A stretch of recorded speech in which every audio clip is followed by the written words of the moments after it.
My name's Kevin Hicks. Welcome to the History Squad. Now this video, which has been voted in by my Patreon members, hey guys, thanks a million, is about a chap called William Marshal, said to be the greatest knight that ever lived. His name in French, Guillaume le Marshal.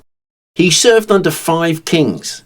The old Henry II, the young Henry, who served as co-ruler. Then we have Richard the Lionheart, followed by John Lackland, as they call him, John I, and finally his son, Henry III, the young king.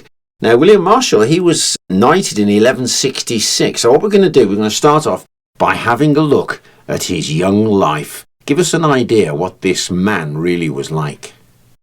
Now, William Marshal was born in 1146-47. We're unsure of the exact date. In fact, there's not much written about William's early life. We do know that he was the 4th son of John Marshal. His mother was Sibylla of Salisbury.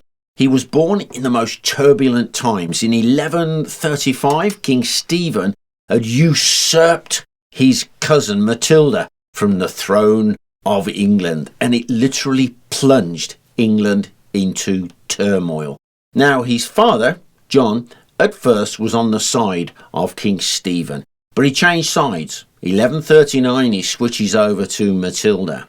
Now, later on, 1152, there is a siege at Newbury Castle. Stephen has laid siege to the castle. John is inside, but the young 5-year-old, we understand, William Marshal, has been taken as a hostage by Stephen to guarantee his father's loyalty. But this apparently is what happens, is they take, and I've made a model here, young William, and they show him to his father, who's up on the battlements, and the king says, here he is, if you don't surrender, hand over this castle, we're going to shoot him from a trebuchet into the castle. And John Marshal turns round and says, go ahead. I have the hammer and the anvil to make plenty of sons better than that one. Well, what are they going to do? They put the noose around the young William Marshal's neck, and as he's being led to the back of the trebuchet, he's talking to the guard. And he says something like, can I have a hold of your lance? Can I have a hold of your spear? And everybody is beside themselves. They're going to catapult a 5-year-old boy across the battlements.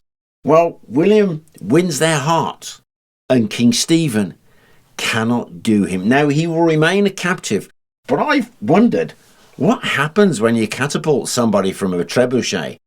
So I thought we'd have a little go.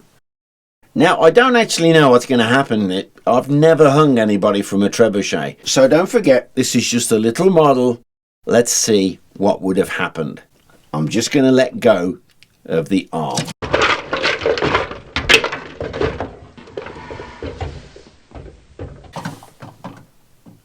Yeah, I think that would have worked, and I can understand why King Stephen didn't go through with it. Can you imagine being the guard who's putting the noose around this little boy's neck, and he looks up and says, can I hold your spear, please, sir?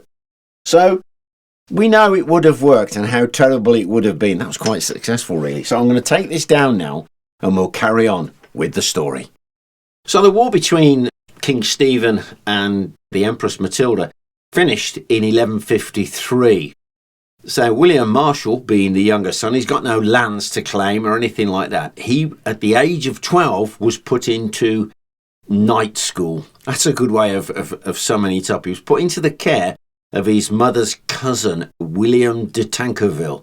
Now, Tancarville, they're in Normandy. It's the Chateau de Tancarville. Don't forget that I've mentioned this many times before. These people spoke French as their first language. They were Anglo-Norman. Now, the training that young William would have undergone was quite far-ranging. He would learn to read and write. Now, apparently he wasn't very studious, and he did earn a nickname early on as Greedy Guts. He liked his food, and I can understand why, because what we have here is a young man who's turning into an athlete. He loves horsemanship. He loves using the lance. He is an expert with a sword exactly the same as this. I know this because this is an exact replica of the kind of sword he would have used. It weighs 3 pounds. Have a listen to the steel in this blade. This is quite a sword. Now, he would have used training swords, of course. I've got to watch myself, hang on, so I don't stab myself. He would have used training swords, which can be a little bit heavier. But it turns out he's quite a young warrior. He was described as not having quite so much finesse with his swordsmanship, but he could hammer like a blacksmith hammering on the anvil. So he was brute strength and force, and you'll see how this develops as we go further on. He had to learn manners so that when you're at the table, you don't blow your nose, you don't fart, you turn away and spit away from the table. When you share your cup, you wipe the rim when you've taken a sip, because it was often one cup between two.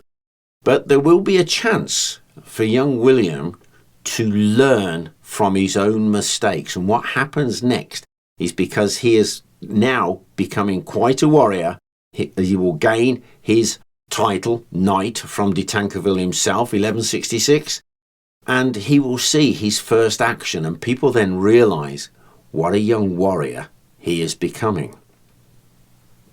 So as I've mentioned, young William was knighted 1166. It was whilst he was on campaign with de Tankerville in the north of Normandy. And he's charged forward with everybody else, and he's told, get back, hold on. And he's eager to get to the front because he wants to charge the enemy. Well, they charge, he goes to the front. But what happens is he finds himself sidelined. He's been pushed into a courtyard. And he then sees an opportunity where he can hit the enemy, as it were, from the flank. And he charges straight into them, and they fall back. He then rejoins de Tankerville's men, and they all charge together. Now, William thinks, I'll do that again. And he pulls into this little enclosure, must be like a little bit of a farmyard. But when he gets there, it's full of the enemy's foot soldiers, and they have billhooks. They set about him, but his horse and he are slashing about. The problem is, William is wounded in the shoulder, and his horse is cut to ribbons. When he gets back to his own people, his horse dies. Now, the horse was his chief possession.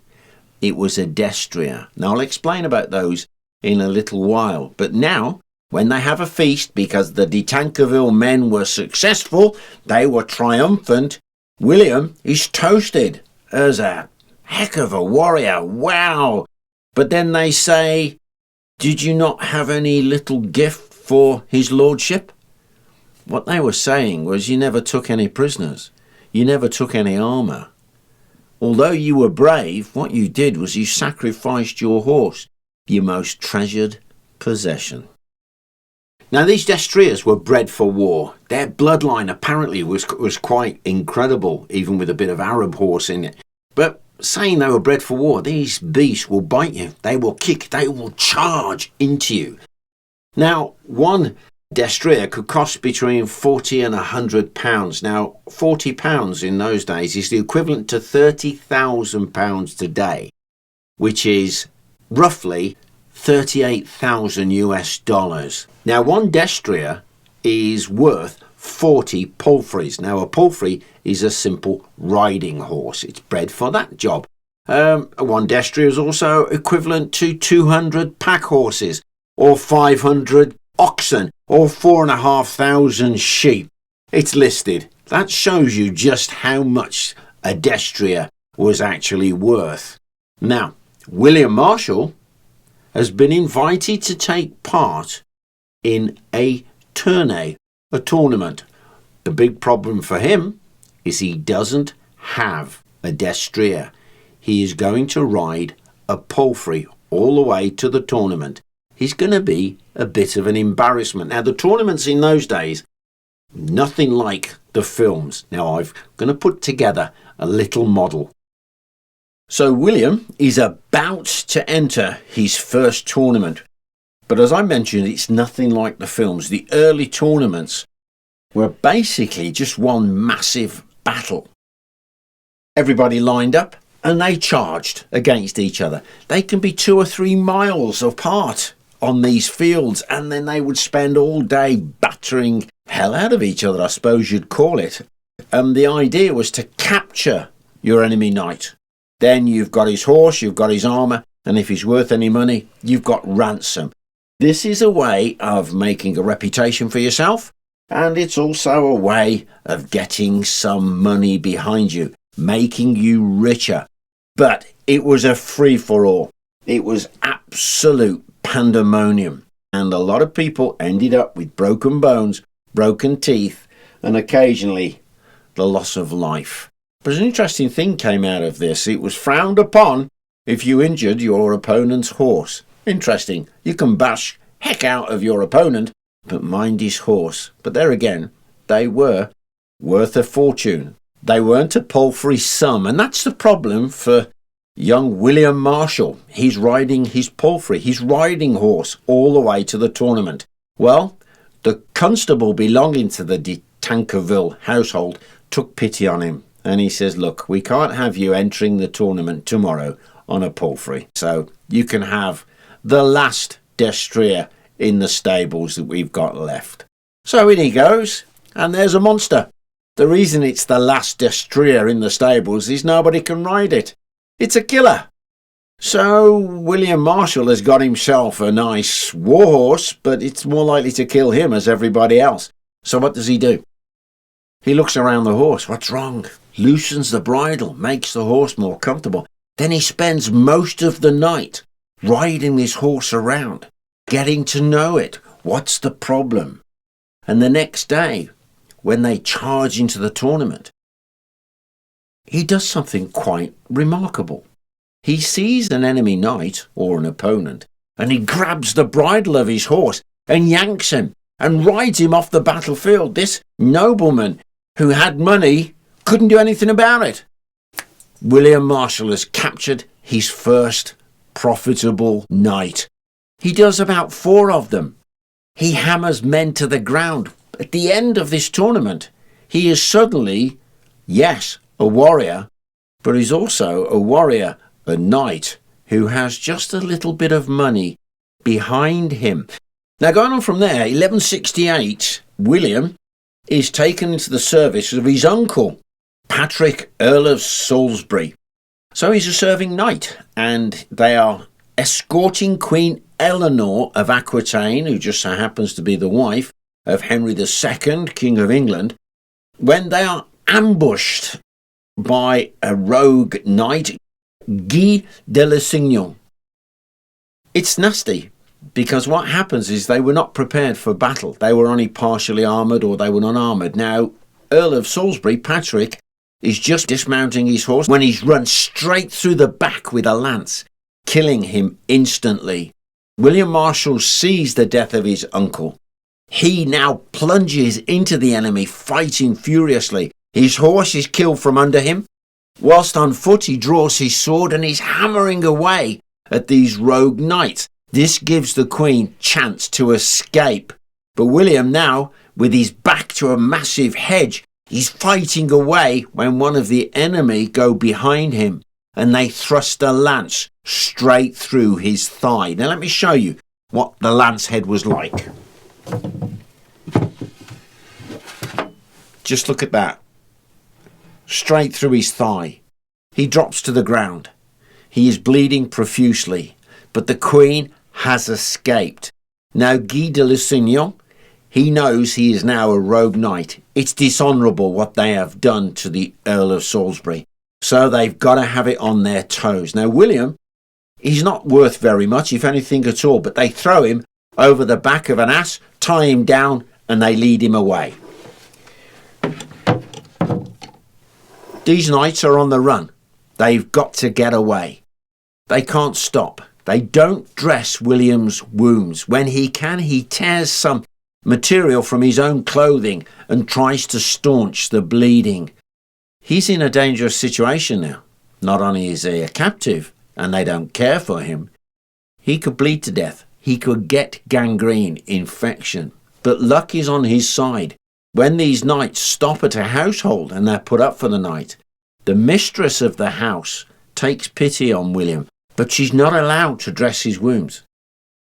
So what she does is she hollows out a loaf of bread, fills it full of bandages, clean linen bandages, and then William is presented that as part of his food. When he opens it, clean bandages, he can now clean the wound as best he can and bandage it up properly. It shows you how tough William Marshal was, because he survives the wound. Now he's held captive for quite some time until a ransom is paid by Queen Eleanor. She knew what William had done, but she was trying to track down what had happened to him. So the ransom is paid. He is released and taken into the royal service, Henry II himself. Now, the position William Marshal held in the royal household was that of tutor-in-arms to the young Henry. That's Henry II's eldest son. Now, the king actually had 5 sons. One died shortly after birth, I understand. Then there's Henry. Then there's Richard, who became Coeur de Lion, Richard the Lionheart. Then there was Geoffrey, who apparently was trampled to death during a tournament. And then the youngest son was John, known as John Lackland. Now, the young Henry, here is a little bit of confusion because he became known as the young king. He was actually crowned whilst his father was still alive. So you have 2 Henrys, 2 Henry IIs. Very confusing. This is what it was all about. The Angevin Empire, the empire of Henry II, stretched from the borders of Scotland to the Pyrenees way down in the south of France. It was enormous. And the idea was to have a joint reign. So Henry II himself, he's over in France. He's covering Normandy and Aquitaine, all of that. And supposedly his young son would govern in England. But from what I can gather, the young son was a naughty boy. And he revolted against his father. But that was very quickly put down. Now, I don't know what William Marshal was doing at this time. What I do know is he stays loyal to Henry II. He is in service with that king, with the young king, Henry, for about 18 months. The king keeps them very, very close. But eventually they are allowed to go onto the tournament circuit. And boy, do they have some adventures. But it just gets to show sometimes not everything goes according to plan. During one tournament, William Marshal has captured a prince by grabbing the bridle and leading him off the field. And he's watched quite closely by the young King Henry, who sees the prisoner reach up as he goes under a tree, grab a branch and simply slide off his horse. William Marshal hasn't noticed this, but the young king doesn't shout out, doesn't call alarm. Instead, after it's all over and Henry's just gained a destrier from that incident, the young Henry, the young King Henry, actually mocks him about it. But they did become, from what I can tell, firm friends, and William Marshal remained extremely loyal to the young Henry, which is important because what happens next is open warfare. So at this stage, William Marshal was 36 years of age, serving in the court of the young king. Now, he'd made some enemies within that court. Some say it was because he was so big-headed. Well, it may just be that he was such a good knight. People resented him. And there was an accusation that William Marshal had had an affair with Margaret of France, the wife of the young king. This certainly soured relations. He wasn't thrown out of the court or anything. It was just a very gradual thing over a few months. But he did leave the court. And then what happens is it's proven to have all been lies, treacherous lies. And William is welcomed back into the court of the young king, who meanwhile declares war on his brother, Richard the Lionheart. It's a bit of a complicated story. Apparently Henry II first sides with his son Henry, the young king, but then goes over to Richard. And would you believe it? While this is all happening, the young king falls ill. Now, prior to all of this, the young king had made a pledge that he will one day go on crusade. And he'd had a cloak apparently with the cross sewn onto it. And on his deathbed, he basically made William Marshal promise that he would go on crusade and take the young king's cloak with him. And the young king sadly passes away. Upon the death of the young king, William Marshal returns to the service of Henry II, and he asks the king if he could go on a pilgrimage to the Holy Land. Some people say it was a crusade, others a pilgrimage. I think it was a pilgrimage, because he was going to lay the young king's cloak on the tomb of Christ. That's what it was all about. So, late 1183, William Marshal makes the 2,000-mile journey to the Holy Land. And he does well. There's not a lot we know about it.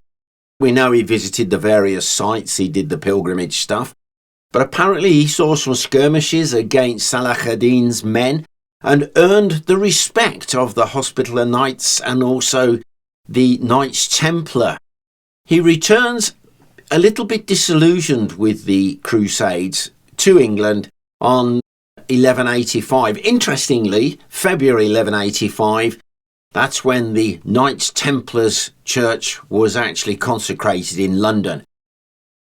Upon his return from the Holy Land, William Marshal is welcomed into the court of Henry II. He has gifts bestowed upon him, land, and he now has his own household servants, people who work for him. Now, William's problem was not the fact that he was in court, because William is a warrior. His problem is, can he steer his way through the intrigues of this court? You see, the Angevin court, the court of Henry II, did not have a fixed capital to go to.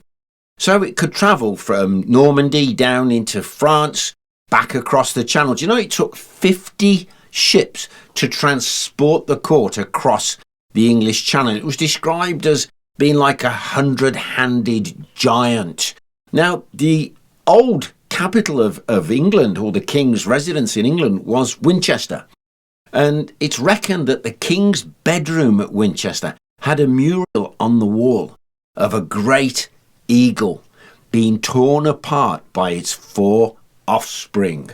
But this great court, there were so many hangers-on, this entire gang of people. One of them was a jester known as Roland the Farter, and his trick was he could leap up into the air, do a somersault, fart and whistle at the same time.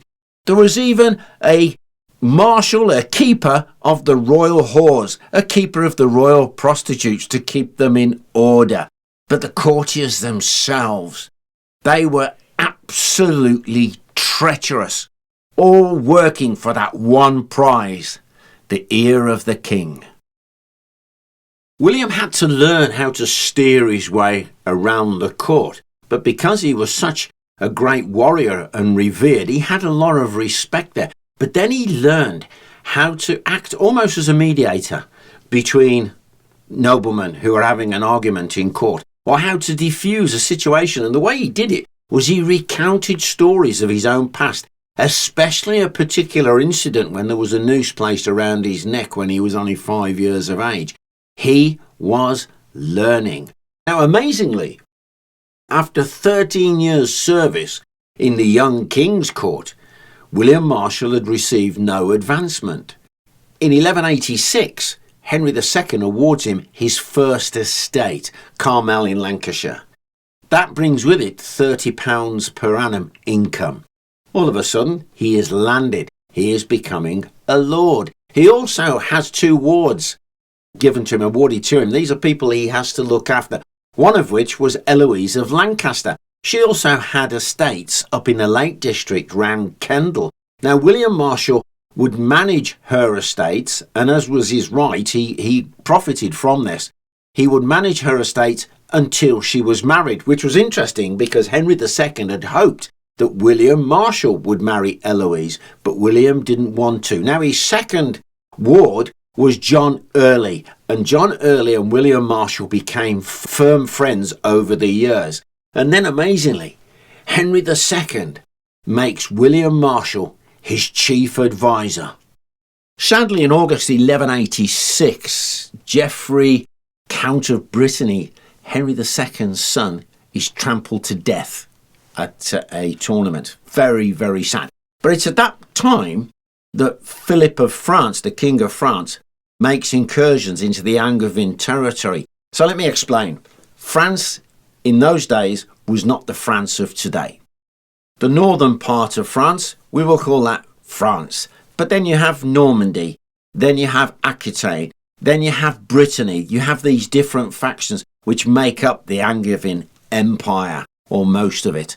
So now King Philip of France, he's coming down, he's making some incursions into Henry II's territory. So Henry II, together with his son Richard the Lionheart, Coeur de Lion, they face off Philip of France. And there is a truce which should have lasted for 2 years. However, treachery. When Philip of France returns to Paris, Richard actually goes with him. Now, meanwhile, William Marshal is busy. He is carrying out chevauchées into French territory while all this is going on. Chevauchée is when you have an expedition into enemy territory, burning, pillaging, laying waste to the ground. William Marshal had been busy. So it was now 18th of November 1188 that Henry II learned of the betrayal by his son Richard, who was now paying homage to the King of France. This had left Henry II pretty much in shock. He was devastated by this news. And he relied more heavily now on William Marshal. He asked him for advice. And what William did was he tracked Richard, see what he was up to. And intelligence, he learned that Richard was actually gathering an army to invade his own father's territory.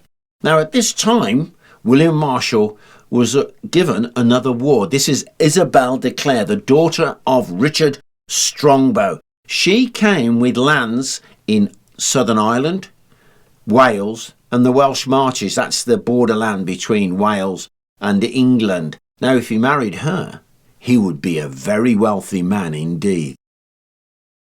Now, William Marshal was highly valued by Henry II. They got big problems because Philip, the King of France, together with Richard, the son of Henry II, were making inroads into Angevin territory. They were capturing castles and they were pursuing Henry II himself.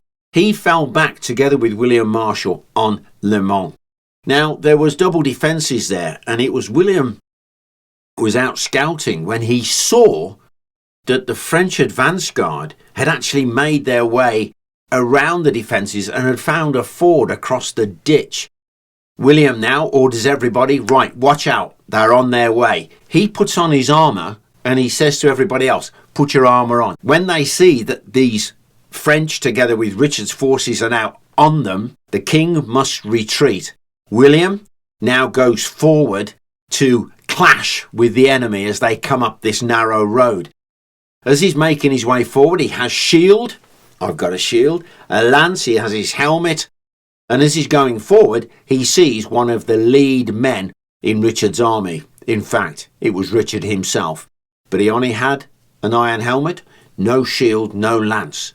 And as William Marshal bears down on him, can you imagine how terrifying it must have been seen? This aggressive knight. He shouts out, "God's legs, Marshal, don't kill me! It'd be a wicked thing to do. I am unarmoured." William replies, "Indeed, I won't kill you. Let the devil do that." And he lowers his lance and plunges it straight into the chest of Richard's horse, killing it dead. The pursuit of Henry II is stopped dead in its tracks. Henry II now takes refuge at Chinon. He is with William Marshal, but unfortunately the king falls ill. He dies on 6th of July 1189. William Marshal escorts the body of the king to the abbey at Chinon and holds vigil there. Meanwhile, Richard, who of course is next in line for the throne, makes his way to Chinon. When he arrives, he appears to be very cast down. He'd pursued his father to his death by the sound of it. Now, William Marshal fully expects to be stripped of all his lands and titles and his wards. But instead, this happens. Richard asks if he would ride with him on their horses. And William Marshal obeys, and they find a quiet spot. And Richard turns to William and says, "When you thrust that lance at me, I pushed it away with my arm." William replied, "It was never my intention to kill you. I still have enough strength in my body to have driven that lance right through your body if I'd have chosen. But I thrust it into the chest of your horse." And Richard replies, "Marshal, you are forgiven. I will never be angry over this matter." William Marshal had been accepted into the court of Richard I. William Marshal serves Richard, King of England, really well, especially when Richard goes on the Third Crusade. William Marshal was left in charge of his lands and his interests at home. But there's a little interesting thing which I think is lovely. William Marshal's ward, Isabella de Clare, he decides he's going to marry her, and Richard gives them permission to marry. So it's 1189 that William Marshal meets his future wife and they marry. Overnight, William is a millionaire. He has lands in Ireland, Wales, the Marches. He has the great castle at Chepstow, Strigwell. He is well seated now. He really is. And it's a nice turn here because although it was a political marriage, there seems to be some affection there. They have 10 children, 5 sons, 5 daughters. So obviously, even though William Marshal was a lot older than Isabella, their marriage seems to have worked. Whilst Richard is on in the Third Crusade, his affairs at home and in France are managed by both William Marshal and his mother, Queen Eleanor. On his return from the Third Crusade, though, he is captured by a bit of an enemy of his, the Duke Leopold V of Austria, who hated the Lionheart. Now, Richard the Lionheart should have been protected under the Vatican rule because he was a crusader returning, but this was ignored. And when news arrives that the king has been captured, there are attempts now to try and find where he is being held. He was actually being held at Castle Dernstein, just overlooking the Danube there, but nobody could find him because Philip, King of France, was foiling all attempts to locate Richard, King of England. It was on the 11th of January 1193 that Count John, King Richard's brother, goes against the wishes of his mother, Queen Eleanor, and makes his way to Paris to make peace with King Philip of France. But he does more than this. He pays homage to him for the lands of the Angevin Empire, for Normandy, also for England. This would reduce all of Richard's lands to nothing more than a vassal state. This was all in return from a promise from King Philip of France that he would aid Count John in his attempts to snatch the English crown. King Philip of France now organises an invasion fleet and an army. He is going to invade England. Meanwhile, Count John, Richard's brother, captures 3 important castles in England: Windsor, Nottingham and Wallingford castles. It's at this time that he announces that King Richard is actually dead. And he calls for a meeting of his crown officials, his justicars, in London. Now at this meeting with the justicars, who just so happened to be William Marshal, Walter of Rouen and Geoffrey Fitzpeter, Count John demanded the kingdom and the crown of England, repeating his claim that Richard was dead. However, Walter of Rouen had recently received a letter explaining exactly what had happened to Richard the Lionheart and the fact that he was still alive. The treachery of John was laid bare. So William Marshal and the other officials are on the side of King Richard. The problem for William Marshal is his brother, his older brother John, had sided with Count John and held the castle at Marlborough. It's still in 1193 when Philip of France cancels his invasion of England and instead invades Normandy. Because of what's happening in England, you see, the rebellion isn't going according to plan. The Justicars, William Marshal and co, and Queen Eleanor are moving to quell the rebellion. But even so, some of the Marcher lords, those barons up on the borders of England and Wales, go over to Count John's side. William Marshal lays siege to Windsor Castle, which I find quite amusing. The locals must have been furious. Meanwhile, negotiations are proving successful to get the release of King Richard. The price, 150,000 silver marks. Upon hearing the news of the impending release of King Richard, King Philip of France sends a message to Count John. Look to yourself, the devil is loose. So it was November 1193 that the castles of Windsor and Wallingford surrendered. The tide was turning against Count John, who was absolutely terrified at the news that his brother had been released. In fact, John fled to France, to the court of Philip, King of France, where he signed over possession of Normandy east of the River Seine. This threatens Angevin lands and the rest of Normandy. King Philip thought that John was nothing more than a fool for doing this.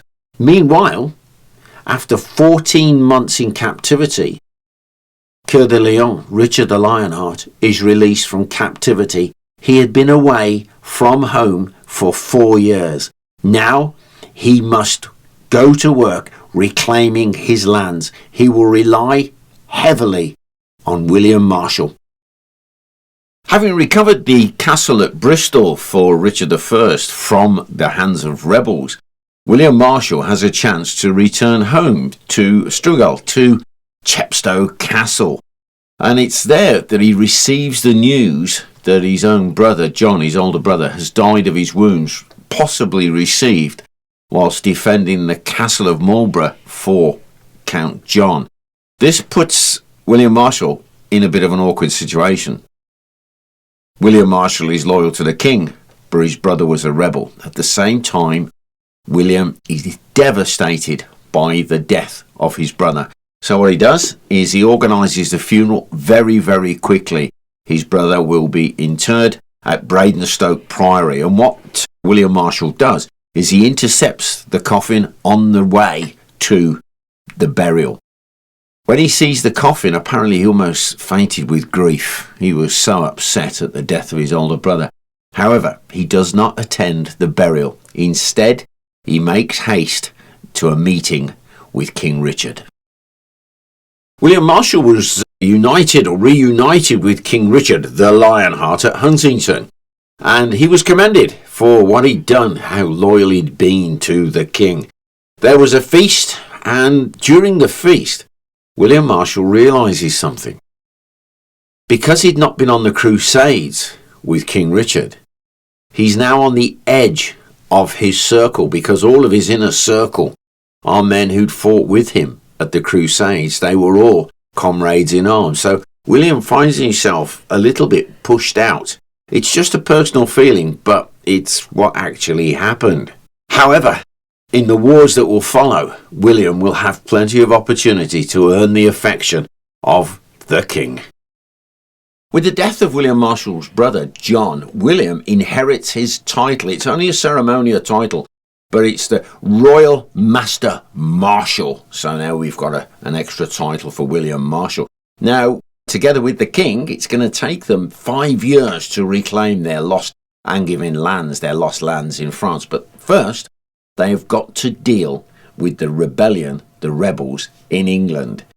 Now, after the siege of Nottingham, they go to Winchester, where the king is encouraged by his mother to do a crown wearing ceremony. So he puts on his crown and he's seen it's the affirmation of the royal power. So he does that, and then shortly afterwards they make their way across the channel to Normandy, where Count John, the king's brother, has already fled. In going on campaign to Normandy with the king, William leaves his estates in the capable hands of his wife, Isabel. And it's interesting to note that King Richard had only spent around 6 months in England. And the fact is, he will never return. Now, landing in Normandy, they learn that Count John, the king's brother, he's holding the castle of Evere for Philip, king of France. But what happens? Count John abandons his post, finds his brother, King Richard, and throws himself at the mercy of the king. And the king forgives him. He blames it on his stupid advisors, Count John's advisors. But now they can turn on the fortress of Verneuil, because that's where Philip of France is laying siege. Now they can concentrate on this. And what they do is they manage to get reinforcements inside Verneuil Castle.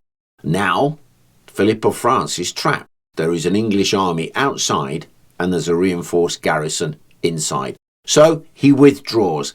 That is over. And then a nasty little incident happens. William Marshal is paired up with Count John and they go to Evere Castle. Now the garrison see Count John and believe that he is still their loyal commander, loyal to the King of France. And he goes in and he feasts with them. And while he's at the feasting table, his soldiers come in and capture the garrison. Count John has them beheaded. Their heads are placed on spikes and displayed from the battlements. William Marshal was not part of this. This just goes to show you what Count John could be like. He was treacherous for sure. As I've already mentioned, it would take some years for King Richard, with William Marshal at his side, to reclaim all of his lands that had been lost by Count John. But it's interesting because during these years, William Marshal did have a chance to return home several times. We know he returned home because each time he did, his wife Isabel fell pregnant. So it's interesting, isn't it? But there was also a papal envoy sent to King Richard to see if they could calm things down and, get peace between the French and the English king. But don't forget this little point. When Richard returned from the crusade, he should have been under the protection of the Pope. But they ignored it. They abandoned him. He was left in captivity, and it cost the English crown 150,000 silver marks. So, a papal envoy, Peter of Capua, comes along, and nobody liked him. Nobody liked this man at all. He sounds like a bit of a snivelling, horrible little piece. And one of the sayings of the day is a papal envoy will come with two saints, Saint Silver and Saint Gold. Well, King Richard was so angry with the Pope and his envoy that the papal envoy actually fled for his life. He believed that Richard was going to castrate him. In fact, King Richard was so angry with the papal envoy that he wouldn't speak to anybody. He couldn't speak. He was in a rage, so shut himself in his room, slamming the door. The only person allowed in was William Marshal, because he was the only chap who could actually calm the king down. By 1197, most of the Angevin lands and the lands of Normandy had been reclaimed by King Richard and William Marshal at his side, and they are now poised to enter French lands near the place called Beauvais. Now at this time, William and Count John were sent to capture a castle nearby. Not a big deal. And it was a frontal assault. There were ladders going in over the dry moat. It all looked quite well. William Marshal is watching when the garrison appear on the battlements with long forks and they push the ladders back. They also have large scythes that are knocking people off the battlements who are trying to climb over the wall. So William Marshal is watching this, and he notices that one of his knights is on his own on top of the battlements fighting for his life. He ends up being pinned to the ground with spikes. William runs, full armour, sword, shield, races up the ladder. Remember, this really is quite an old man. And he leaps over the battlements, fights the French soldiers away, swinging his sword like a monster, as he did. And then a French knight, William Marshal, comes charging towards him. William turns. He's exhausted, but he still musters enough strength to give a mighty blow with his sword. He hits Marshal straight in the helmet. The blow is so heavy that it goes through the helmet, through his chainmail coif underneath, his mail coif, and into his skull. The Frenchman is stunned, falls to the ground. Now, William Marshal's men have seen what's going on, so they're racing up the ladders now to support their noble lord. But William Marshal can do no more, so he simply sits on his captive, William Marshal. When King Richard learns about what William Marshal had done, he basically says, "Will you stop it? But well done, you're a brave man, but please, you should watch and let your men do the killing. You shouldn't be leading from the front." William finds himself at the castle of Chalus in French territory. He's with Richard the Lionheart, but Richard gets into the habit of an evening time walking up to the battlements of the castle at Chalus. And he's getting away with it. He's got a pavisseur, carries the big pavis, the big shield in front of him. But on the evening of 6th of April, 1199, Richard walks up to the castle walls to survey them. They were going to fall. There was going to be no problems. When a Peter Basilio, a cook, if I understand, I might be wrong there, but I always thought he was a cook. He's on the battlements, picks up a crossbow and takes a pot shot at the king, and he hits him in the shoulder. And I'm going to show you a crossbow bolt here. Some of them can be incredibly thick. So here you have, I've actually shot this at Warwick Castle. It's heavy, and when it hits you, it goes deep. And then what I've found is, because this doesn't flex, there's a vibration. So if that hits bone, flesh, it kind of does that as it stops and it goes deep. Now, the surgeons were successful in recovering the crossbow bolt. The king now orders William Marshal to go to Rouen and seize the town. And it's while he's there that William Marshal receives the news that King Richard had actually died of his wounds. They reckon he went gangrenous. He named his brother John as heir to the crown, because don't forget, there is somebody else in the background. He's only 12 years of age, but it's young Arthur. He also has a claim to the throne. There are actually two candidates to become King of England, because King Richard and Count John had had an older brother. Remember him? Geoffrey II of Brittany. He'd been trampled to death in a tournament. Now, he died, but shortly afterwards his wife gave birth to his son, Arthur I of Brittany. Arthur then, in the line of succession, he is more senior to Count John. But William Marshal doesn't actually support Arthur.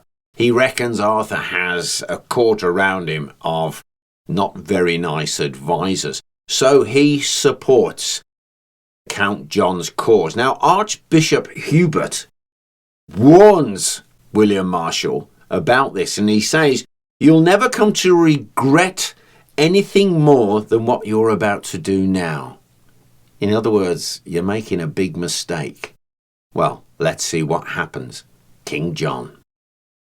Now, William Marshal has a lot to gain in supporting the cause of John becoming king. There are other magnates, other noblemen who are in support working with William Marshal, but William Marshal goes over to Normandy and escorts Count John back to England, ready for his coronation. He does smooth the way, and everything goes perfectly. On the 27th of May, 1199, Count John is crowned John I, King of England. Now that's interesting, isn't it? King John I. Have you noticed? There's never been a second King John. Well, William Marshal gets his just rewards. He is made Earl of Pembroke. That is the highest level you can go in the nobility before the crown. So William Marshal has indeed come an awful long way in his life. However, he's now got to deal with King John, who I reckon was one of the most treacherous kings England has ever had. So William, now in his 50s, is a member of the upper nobility, and without a doubt he's one of the most powerful men in England. He's the Sheriff of Gloucester, keeper of the royal castles of Gloucester and Bristol. He also got his own castles at Chepstow and at Pembroke, as well as his lands in Ireland, Wales, England, and over in Normandy. He really believed he made the right choice in choosing King John. He did believe that he would be able to regain lands lost in France and also, bring peace to England. But in fact, he was so wrong, because this king would lose all of those lands and we'd end up bringing England to its knees. You see, if you look at the character of King John, he was definitely flawed. He was troublesome, dangerous. He was a petty man, malicious, untrusting, and unpredictable. He was cruel as well. If he had an enemy baron, let's say, he wouldn't accuse him openly. He would actually take him prisoner, and then he would starve him to death. He was also a lecherous man. He would force himself upon the wives and the daughters of his noblemen. Another thing he did was he sent messages in code, and these codes were of his own making. And because of his character, he would forget what code he'd used. So very often, messages between him and his barons would actually be misinterpreted. He was very, very unpredictable, unreliable too. So, 1199, what a year. King John, with his Angevin lands in France, is in trouble because they're now divided between him and the young Arthur. He has his own barons, and of course he has the support of King Philip of France. Of course he does. Now, King John arranges a meeting with young Arthur, but young Arthur gets wind that the plan is he's going to be captured, spirited away, and locked up and starved to death. Now, at this time, Philip, King of France, is getting stronger and much richer. And William Marshal has got to have realised that he is harnessed to a bit of a useless king, because what happens now just blows your mind. John, King of England, pays homage to Philip, the King of France, for his Angevin lands. 20,000 silver marks are paid. This basically makes King John a subject of the King of France. Prior to this, John had always been known as John Lackland because he'd been a prince with no land. But now he was simply known as John Softsword. Now, on top of all of this, he makes a massive blunder. He marries a 12-year-old girl, Isabel of Angoulême, but she was actually promised to somebody else. Now, John returns to England with his new bride, but he's called back to France by Philip of France to answer the charge of an illegal marriage. John refuses to go.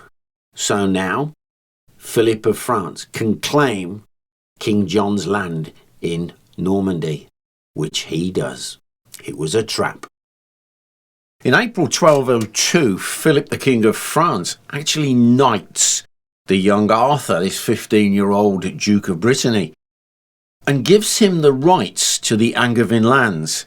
Meanwhile, the French king claims Normandy as French crown lands and prepares to invade. In fact, he does invade. But he has a problem because William Marshal, together with the Earl of Salisbury, have reinforced the castle of Arques. They're waiting for him. Interestingly, this King of France attacks, or his forces attack, but William Marshal has a mobile force outside of the defences. So as the French are attacking, they're suddenly hit from behind, or he then strikes at their supply lines.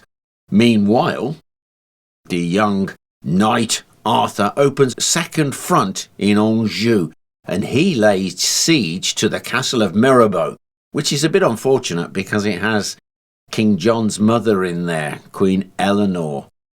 King John hears of this, he's in Le Mans, and he races his army 80 miles on a forced march, and they hit Arthur when he's least expecting it. I think it was first thing in the morning. Arthur is captured together with 200 knights. This is a high point in King John's career. It really is a high point. And he goes to Rouen with his prisoners. William Marshal and the Earl of Salisbury join our king at Rouen, and they have a massive feast to celebrate this victory, because now King John has a chance, 200 knights ransom, to replenish his depleted gold coins and move on forward. When I read what King John did next, it made me angry. He went back to his old habits. Instead of using those 200 knights for ransom, he mistreats them, has them sent to different castles, incarcerated and starved to death. Young Arthur is held prisoner at Falaise, the castle there. However, he's going to be castrated and blinded. Somebody moves him from Falaise to the safety at Rouen. I like to think that would have been William Marshal, but on the 3rd of April, King John himself is at Rouen, gets absolutely blind drunk. He's got young Arthur in his chambers, and he mistreats him to the point that he bashes his skull in with a rock, kills him. The body is then tossed into the river Seine, just discarded. Well, a fisherman apparently found the body further downstream. People now know that young Arthur is actually dead.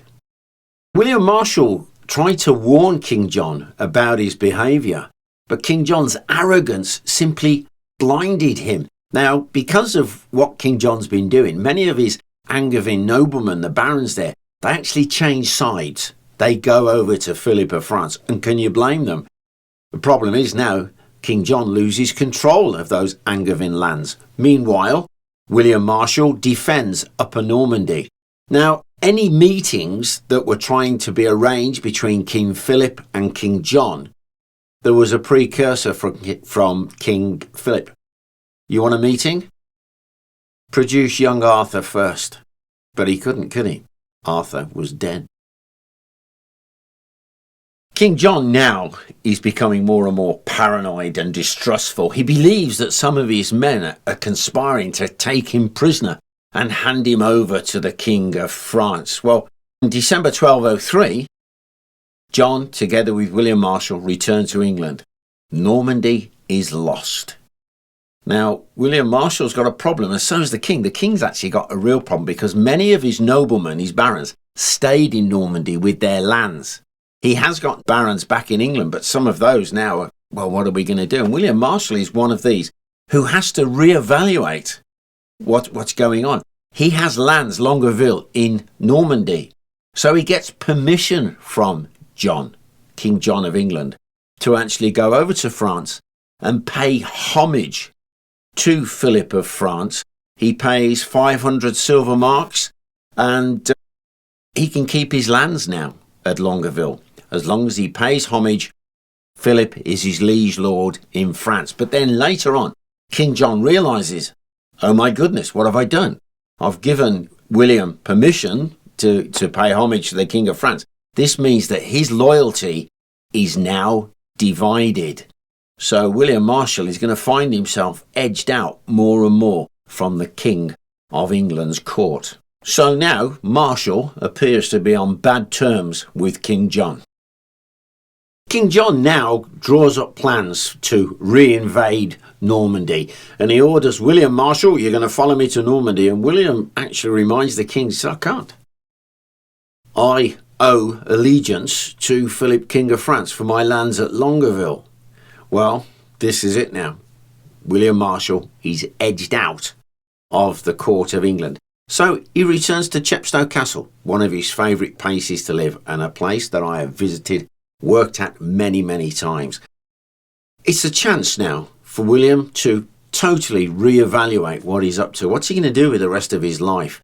He goes down to Pembroke Castle and he lays not him personally, he probably pays somebody else to lay the foundation for the great round tower that's there. Because Pembroke will become a stepping stone for William Marshal for when he goes over to their lands in Leinster in Ireland. Now, they actually do go over to Ireland, but before they manage to leave, King John pulls a nasty one. He orders that William Marshal's younger son is taken into royal custody for royal protection. This king is mean. When William and Isabel travel to Ireland, they actually get a bit of a frosty reception. He realises he's going to have problems. He's going to have to work hard to settle this land. He puts money aside for the foundation of 2 Cistercian monasteries, but he also realises that he needs an extra port, a port close to where he is for resupply. So he actually starts the construction of this port. So he's really working hard for his future in Ireland.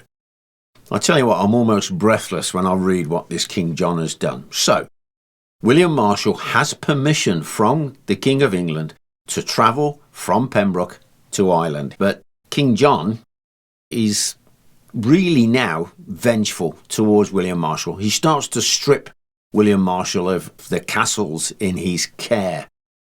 He then summons William Marshal to come back to the king. You can't deny a summons like that. But what's really happening is it's a trap. And William Marshal now shows his mettle because he puts his lands in Ireland in a state of defence. So he defends his land, his knights are there, he's going to leave it in the care of his wife, Isabel. He then comes to England to answer the summons from the king. Meanwhile, the king's Justicar, Mila Fitzhenry, attacks William's land, but fails. He doesn't realise they're waiting for him. And he himself, the king's Justicar in Ireland, is captured.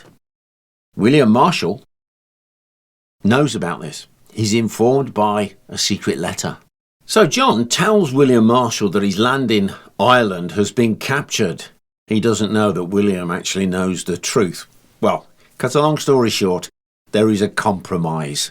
But King John shows absolutely no remorse for what he's tried to do to William Marshal.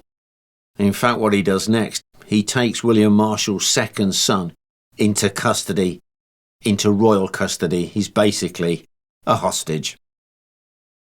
In August 1212, King John of England organises an army to invade Normandy. But as he's doing this, there is actually insurrection in North Wales.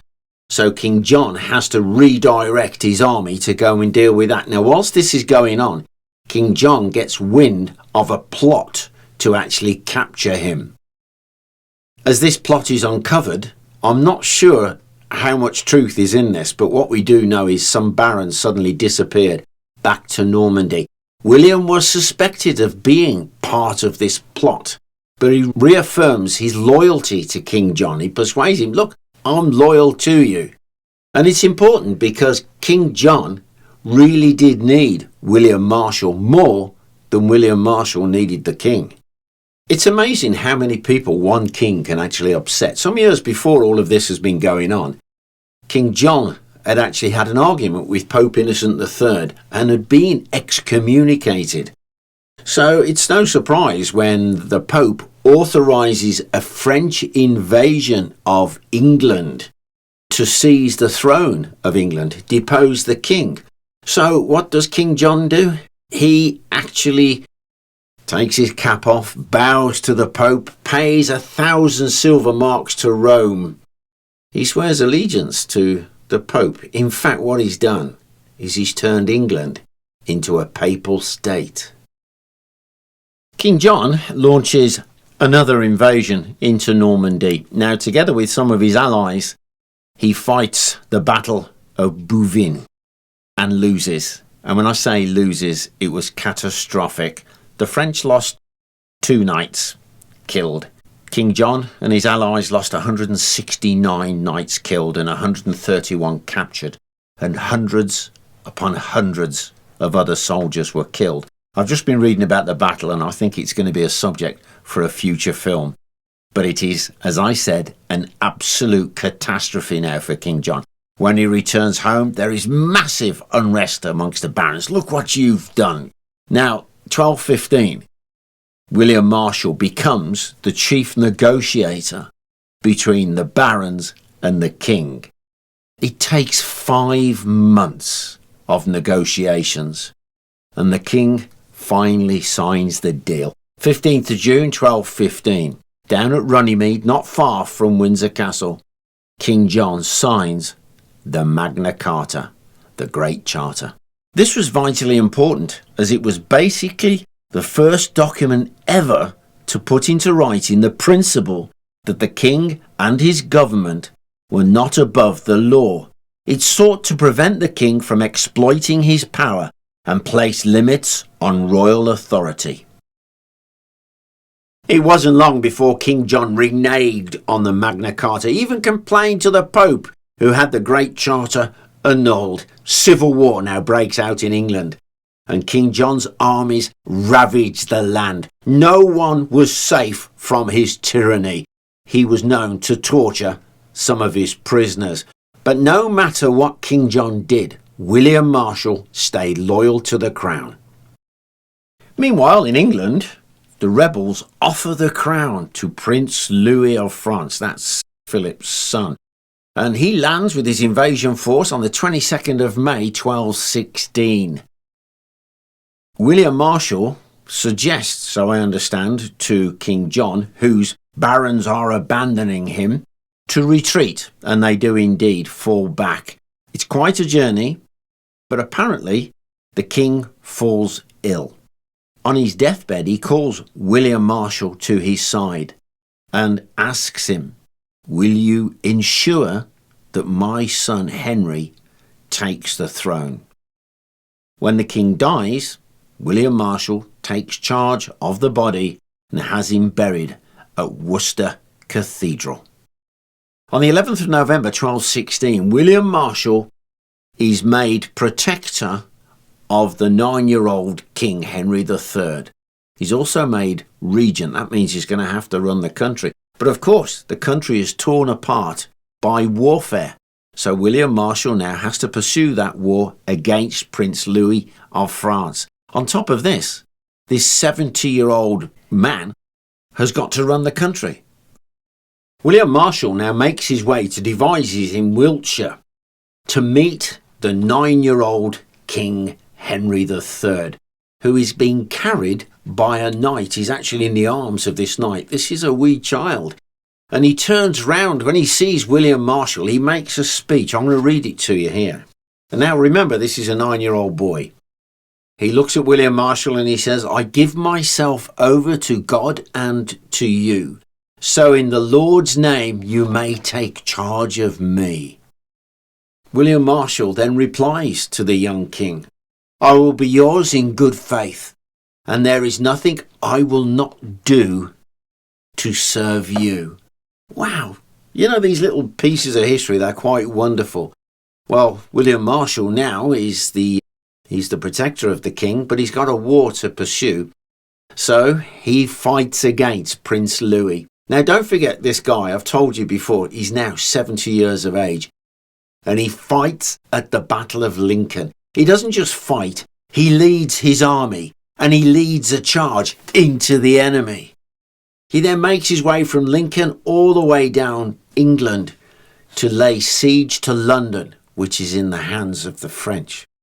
But the war stops when the English have a naval victory near Dover. The war has ended. William Marshal reissued the Magna Carta in 1217. He was actually one of the witness baron signatories to it. But come 1219, his health was failing and he realised he was dying. He was at Caversham and he called a meeting of not just his household knights, but with the king, the royal justicars and a papal legate. He entrusted the papal legate with the care of the king and the regency of the country. Now, after this, he was inducted into the Knights Templar. He'd fulfilled his vow that he'd made in the Holy Land. He died on the 14th of May 1219, and he was buried at Temple Church, and you can still visit his tomb. Now, William Marshal, just before he died, he spoke to his household knights, and he told them how he had defeated anything up to 500 knights in tournament. He defeated them honourably. But William Marshal had also fought in many battles, and don't forget, he charged at the front. And then, on top of all of this, he served 5 different kings, and no matter what those kings did, he stayed faithful to their crown. This, in my opinion, is what makes William Marshal, indeed, the greatest knight. Well, I hope you enjoyed that video of ours on the life of William Marshal. If you did, like, share and subscribe. And if you'd like to support our channel further, why not have a look at our Patreon community? The link is in the description. Now, before I go, I'd like to give a shout out to some of our Patreon members. Now, I've got their names written down. I like to get these names right. So before we go, thanks a million. Matthew Gibson, Brandon Gutierrez, and Daryl Graham. Hey guys, thanks a bunch. Bye for now.